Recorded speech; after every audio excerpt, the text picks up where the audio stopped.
This is TLV1, broadcasting from Tel Aviv on TLV1.fm, and you're listening to the Tel Aviv Review. Welcome back. I'm now joined here in the studio by Adva Naama Baram, who is an architect and a photographer specializing in architectural photography.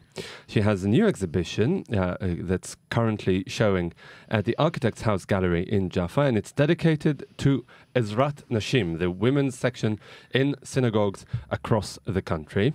That exhibition is a combination of 18 months of research, of architectural academic research about the role of ezrat nashim in the space also known as a synagogue. Hello, Adva, and welcome to the Tel Aviv Review. Hi, thank you. So the interesting thing about synagogues, the architecture of synagogues, is that there aren't really any fixed rules. Synagogues around the world and in Israel as well have been built in rather a random manner. Was your impression after studying so many synagogues that firm conclusions about ezrat nashim can actually be drawn? Well, of course, there's no firm conclusions. The project was meant to ask questions, and especially architectural questions about the role of this subspace or non-space called women's. I actually prefer to call it women's wing, because I like the dual meaning. Under women's wing is actually exposing women's power, the spiritual power that women have during the prayer. When I set out to photograph, what I was looking for was to capture the moment, the spiritual moment of how I thought was as an utopistic, and I thought that the women's power is more of like the wind between under the sails of the man's prayer. Right. Okay. So they're basically to give the prayer that's conducted by the men some sort of impetus and momentum. Right. And how is it translated into?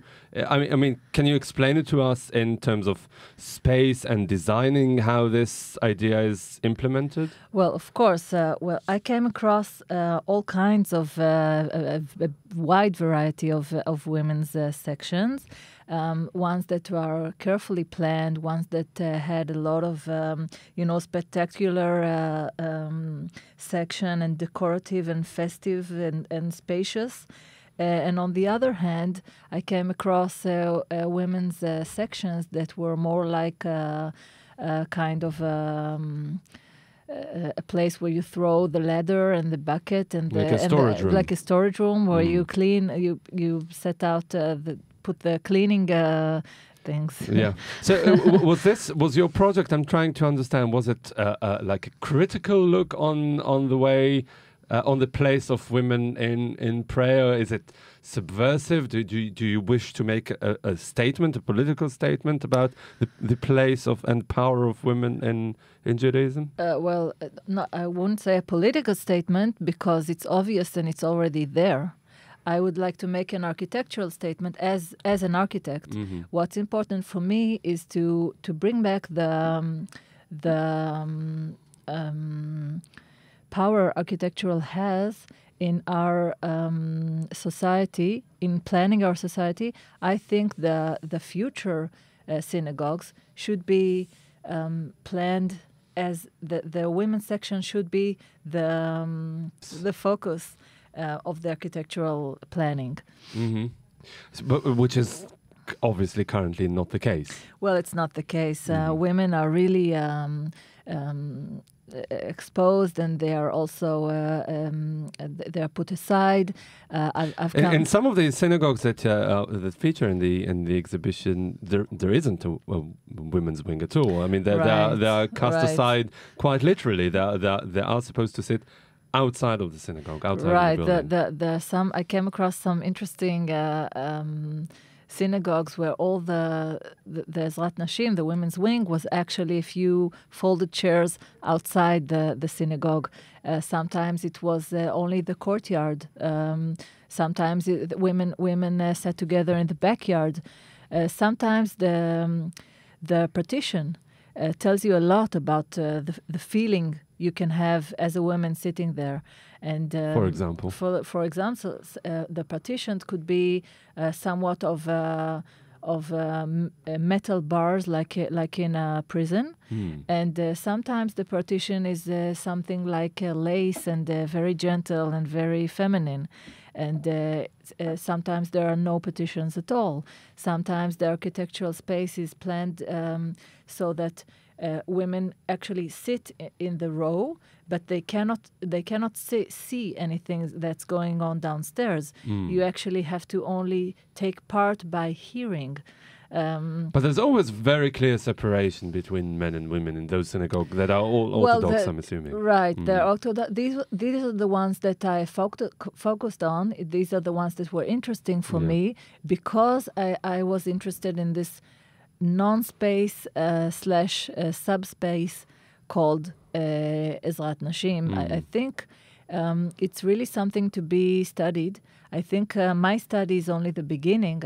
I feel that I have a lot of more questions open than closed. Yeah. And I was wondering how would the future synagogue look like? I think that women... I think that actually the fact that there is a women's wing is something that we can look at it as something inviting, because we're already tired of looking at it as something that is separated and cast out. That's already been spoken about for too long. Yeah. And So I think what do you think a new is and refreshing refreshing look at it is something more positive. So what do you think is your main contribution to this discussion by actually showing those pictures and not just talking about them? First of all, opening the debate. I think getting people to think again and think about it and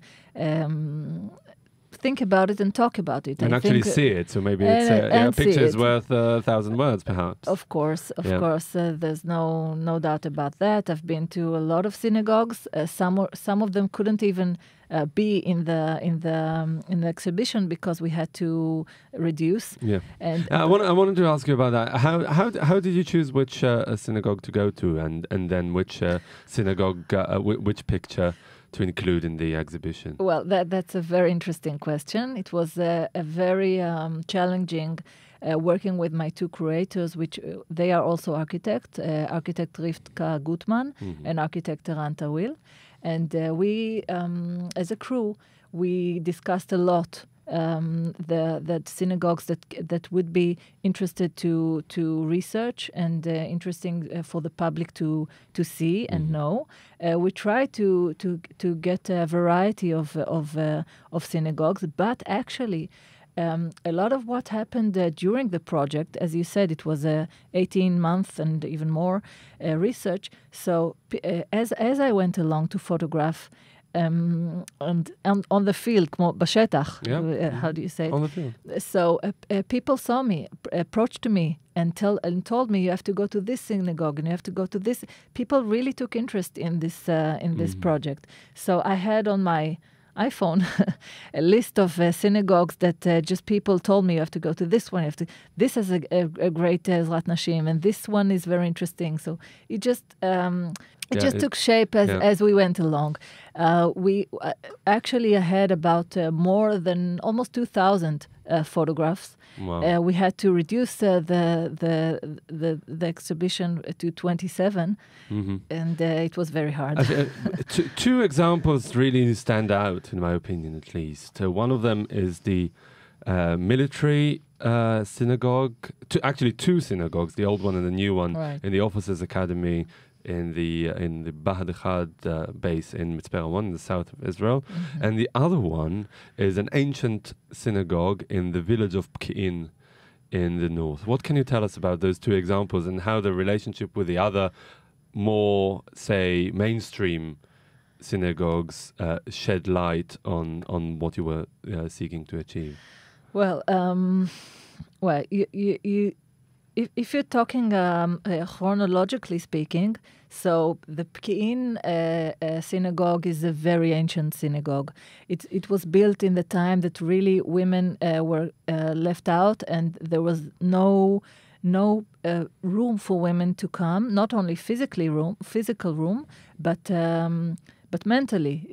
Women were actually told, stay at home and do the cooking.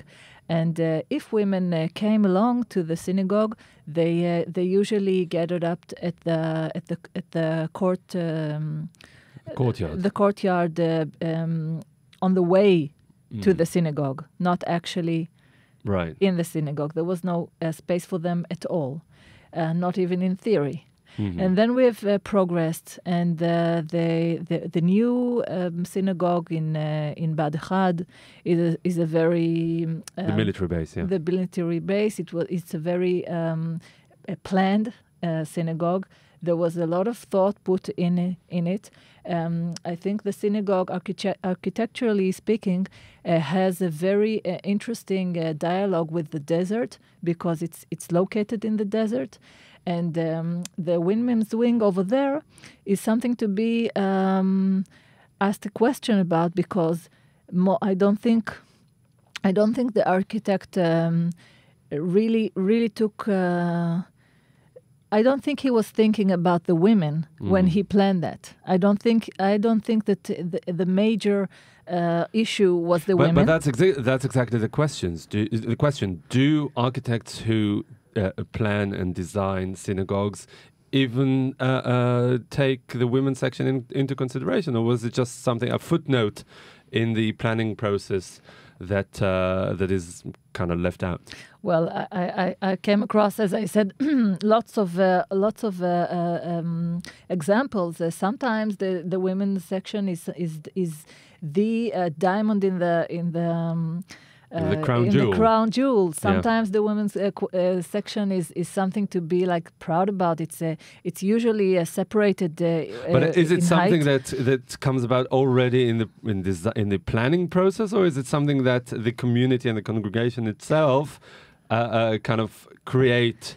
I think this is the most crucial question, what you just asked. It's such an important question. I think when it's always a result as a planning. Mm-hmm. And I think that that most of the synagogues that I've come across has a lack of planning, and that's why the women's section is like a totzar levai. How do you say it in byproduct? English? A byproduct. Mm-hmm. It's something that is okay. Now we are finished, and it looks like we forgot something, so now we have to put it somewhere, and that is just that's the main question here. How do we bring it to the main center? How do we make it the backbone of the planning of the synagogue? Your collection focuses almost solely on Israeli synagogues. Do you consider taking this endeavor to other places in the world, and if so, which ones, and what will you try to achieve? Sure. Well, first of all, I'll just say that I've started photographing in Europe. And I've photographed synagogues in Vienna, in Dubrovnik, in Berlin, and in London. Mm-hmm. And then after consulting with my two curators, we saw that there are so many synagogues in Israel. Only in Jerusalem, there are thousands, literally thousands of synagogues. Well, I won't say thousands, but hundreds. Mm-hmm. So we said that the first exhibition should focus in Israel. And the next exhibition, which will be it's like a sequence. It will be continued.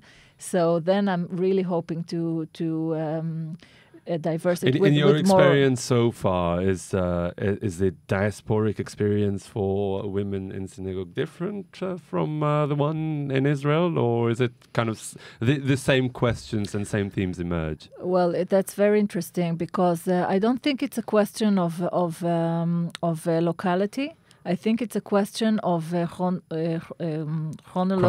chronology in time. As we progress and as we go further in time, of course, our minds open. Of course, the prayer is something that is not. It doesn't belong anymore only to people who are religious. Prayer is something that is more spiritual. People are opening up spiritually. They understand the power of the prayer. So as we go along, I think the synagogues is getting back to where it started from, as being something spiritual and not only something religious. I think. Am I making myself clear on that? Absolutely, yeah. And this is precisely that. But I'm afraid, Adva Naama Baram, that this is all we have time for today. Sure. We've had more than a taste of your really fascinating a project that's now showing at the Architects House Gallery in Jaffa until the end of the month, and hopefully later on it will open again in other places across Israel and hopefully in the world. I mean, it has a great meaning for Jews and non-Jews around the world. Yes, in general. It will go around. Yeah. So to a worldwide journey. I encourage all our listeners to keep their ears open and visit the exhibit when it comes to some gallery near them. So that was the ezrat nashim, the exhibition that's dedicated to women's sections in synagogues across Israel. I would translate it in English, under women's wing. Under women's wings. Yeah. Okay. The dual. Yeah, absolutely. Adva Naama Baram, thank you so much. Thank you so much, Gilad.